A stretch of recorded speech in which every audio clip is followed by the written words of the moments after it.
বন্ধুরা, আজকের বিশেষ একটি খবর, সেই খবরে আমি কিছু কথা বলবো। এর 2-4 দিন আগেই আমি একটি ভিডিও করেছিলাম।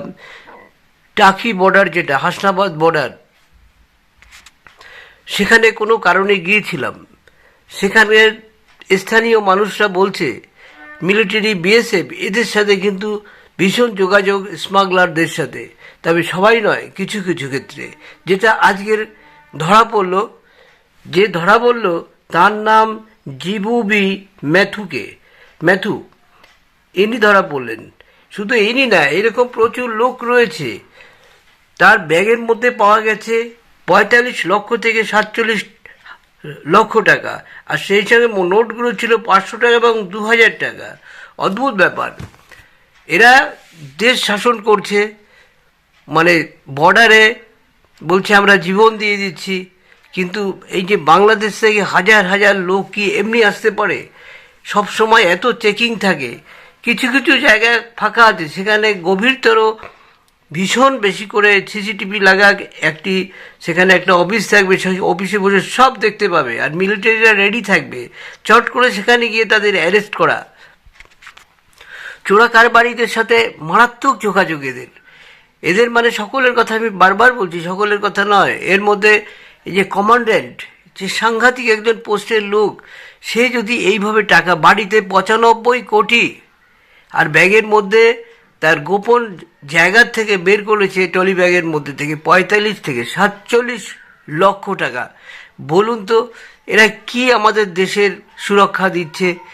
এদের প্রতিটি জায়গায় সিবিআই লাগানো দরকার, না হলে কিন্তু এই ধরনের ঘটনা একটা তো সামনে এসছে, এরকম হাজার হাজার এইসব বর্ডারে সেন্সিটিভ এরিয়া, যেখানে আমাদের লোক, আমাদের দেশের খাবার আমরা পাচ্ছি না, কোটি কোটি লোক বাইরের থেকে সেখানে হাজির হচ্ছে, তারা খাবার খাচ্ছে, আমাদের দাম দিতে হচ্ছে তার অনেক বেশি। কেন তারা আসবে? এদের শিক্ষা কি শিক্ষা? এরা কি দেশ সম্বন্ধে কিছুই বোঝে না, শুধু টাকাই বোঝে? এটা কিন্তু সেন্ট্রাল গভর্নমেন্টকে দেখতে হবে। প্রতিটি কমান্ডার যারা রয়েছে, কমান্ডারের পেছনে পেছনে কিছু সিবিআই লোক লাগানো থাকবে। তাদের কাছ থেকে বিভিন্ন ধরনের সূত্র থেকে খবর তৈরি করে সেই খবর থেকে জানতে হবে কি করে এত লোক ঢুকছে, বাংলাদেশ থেকে ঢুকছে। অদ্ভুত। ওখানকার স্থানীয় লোকরা বলছে, যেটা হাসনাবাদ যে জায়গাটি, সেখান থেকে একদম নদী অল্প একটু জায়গায় ওপারে দেখা যাচ্ছে দেশটা। আমাদের দিকে ইন্ডিয়া, ওদিকটা বাংলাদেশ, ওখানে লোক হাঁটাচলা করছে, সে দেখা যাচ্ছে। আর ওখানকার স্থানীয় লোকরা বলছে রাতের বেলা এত এত গরু যায়, যা ভাবার অতীত। আমরা কি বলবো? মিলিটারি আমাদের তাইলে মেরে দেবে, বলবে এরাই স্মাগলারি করছে। সেই ভয় তারা কোনো কথা বলছে না, অথচ সেন্ট্রাল গভর্নমেন্ট তাদের টাকা দিচ্ছে, পয়সা দিচ্ছে, রক্ষণাবেক্ষণের জন্য সব ব্যবস্থা করছে, সম্মান দিচ্ছে, অথচ তারা এইভাবে যদি চুরি করে, তবে আমরা কোথায় যাব? আমরা ভারতবাসী যাদের অপেক্ষায় বসে থাকি, যাদের ভরসায় আমরা ঘুমাতে পারি, তার মধ্যে যদি এইরকম কিছু থাকে, সব অফিসাররা কিন্তু খবরও পায় না এইসবগুলো। যেগুলো শয়তান অফিসার রয়েছে, তারা কিন্তু এইসব যোগসাজ করে স্মাগলারদের সাথে মিলেমিশে প্রচুর অগ্নেয়াস্ত্র আসে, প্রচুর টাকা পয়সা আসে, প্রচুর হিংসা ঘটাবার জন্য যেসব জিনিসগুলো দরকার সব আসে এদেরই থ্রু থেকে। এইসব কমান্ড্যান্ট মানুষগুলো যদি এত অসৎ হয়, তবে আমরা কোথায় যাব? সুতরাং এদের আরও কড়া শাসনে রাখতে হবে। যদি ধরা পড়ে, সঙ্গে সঙ্গে তার যাবজ্জীবন কারাদণ্ড ঘোষণা করে দিতে হবে এবং ভীষণভাবে চেক আপে রাখতে হবে এরা কে কোথায় কীভাবে করছে। সিবিআই লোক বর্ডারে কিছু জায়গায় গোপনে থাকবে, তারা কোথার থেকে টাকা নিচ্ছে, কী করছে।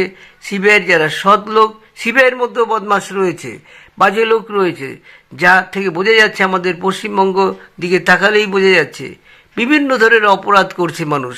সেই আমি নামই বললাম না, অপরাধ করছে। সেই অপরাধ থেকে কি করে এরা বেঁচে যাচ্ছে, কি করে তারা বাইরে ঘুরে বেড়াচ্ছে?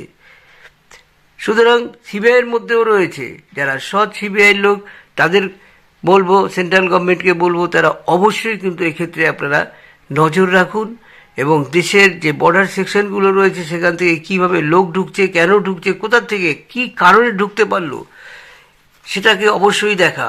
আর মোদী সরকারকে একটা অনুরোধ করব, যারা বাংলাদেশ থেকে আসে, এখানে ডিস্টার্ব করার জন্যই আসে। ইমিডিয়েট কোনো পাসপোর্ট দেওয়া দরকার নেই। আবার যখন দেওয়া হবে অল্প স্বল্প, সেগুলো কোথা থেকে আসছে, কোথায় যাবে, তার অ্যাড্রেস চাই। আমেরিকা তো তাই করে। কোথায় অ্যাড্রেস তোমার, কোন বাড়ি তোমার আত্মীয় স্বজন রয়েছে, সেই বাড়িতে ইনকোয়ারি হবে। সেই বাড়িতে তুমি কতদিন থাকবে, সঙ্গে সঙ্গে এতদিন থাকবে, বর্ডারে তার কাগজপত্র থাকবে, বর্ডার থেকে সেখানে খোঁজ খবর লাগাতে হবে, কোথায় যাচ্ছে, কি করছে। এইসব না করলে এরকম ঢুকবে, আর অসৎ কিছু অফিসার, মিলিটারি, বিএসএফ যারা রয়েছে, তারা এইভাবে খেয়ে আমাদের সর্বনাশ করে দিচ্ছে। 95 কোটি টাকা এক এক কমান্ডার কত মায়না পেতে পারে বলুন তো? 95 কোটি, এটা কি সাংঘাতিক কথা না? তাই বন্ধুরা, যারা, আমি অনেক দিন আগেই বলেছি যে এই ধরনের মানুষ কিন্তু বর্ডারে রয়েছে, সতর্ক হন। সতর্ক না হলে কিন্তু আমাদের বর্ডার সিল না করতে পারলে, যতই আপনারা বেড়া দিন আর কাঁটাতারের বেড়া দিন, এইসব অসভ্য বদমাস অফিসারগুলো যদি থাকে, ওরা কাঁটাতার কেটে ঢুকিয়ে দেবে। ওদের সাথে কথা হবে যে আমরা ওদিকে যাচ্ছি 1 ঘন্টা, এর মধ্যে তুমি এদিক দিকে ঢুকে যাও। এসবই তো হচ্ছে, এবং স্থানীয় খবর যে আমরা পেয়েছি এই হচ্ছে ওখানে। মানুষ কি বলবে? মিলিটারির উপরে কথা বলতে গেলে তারা গুলি করে দেবে, বলবে এরাই তো স্মাগলার। তাই এই ক্ষেত্রে কিন্তু গভর্নমেন্টকে সতর্ক থাকতে হবে, সেন্ট্রাল গভর্নমেন্টকে সতর্ক থাকতে হবে। শুধু ওদের প্রশংসা করলে হবে না, এদের পিছনে সিবিআই লোক লাগানো হোক, যারা সৎ সিবিআই। তা বন্ধুরা, আপনারা অবশ্যই কমেন্টস করবেন এবং লাইক শেয়ার করবেন। আমি কদিন আগেই এই ভিডিও একটি করেছি, ঠিক দেখুন ধরা পড়লো।